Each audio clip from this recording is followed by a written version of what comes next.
आज आहे दसरा तर आज बघा मी आणि तन्वी बाहेर गेलो होतो. पहिला गेलो ATMमध्ये आणि नंतर आम्हाला थोडं सामान घ्यायचं होतं. नारळ आणि फुलं आणायची होती. तर त्यासाठी थोडंसं लांब आलं होतं. फुलं वगैरे घेतली आणि घरी आलो. तर तन्वीने बोलली मला गजरे पाहिजे, तिने गजरे पण लावले होते दोन्ही साईडला. आणि मग घरी आलो आणि हार बनवायचं चालू झालं. म्हणजे मी छोटे हार आणले होते. तर तरी पण मला म्हणजे दरवाजाला लावायचं होतं, तर त्यासाठी मी घरीच बनवते बोलले, कारण बाहेर 80 रुपयाला हार होता. तर मी बोली मला खुली फुलं पण पाहिजे होती, तर मी बोली त्यासाठी फुलं घेणारच आहे, तर मग हार पण घरीच बनवू. तर मग मी बनवायला घेतलं. तर माझी मुलगी पण मध्ये मध्ये येते आणि बोलते मम्मी काय करायचे सांग ना मला पण, आणि तिला पण काम करायचं असतं.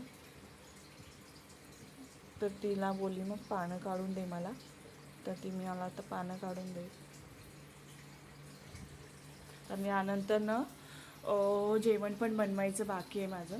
आणि आत्ता दुपारचे वाजले आहेत 12. तर इथे बाजूचा मुलगा आला आहे तर त्याच्यासोबत ती खेळते. आणि मध्ये मध्ये इकडे येते पण. पानं काढून देते मग मला. तर फायनली माझा आता हार बनवून रेडी झाला आहे. छोटासा आजचा माझ्या जेवणाला असा बेत होता.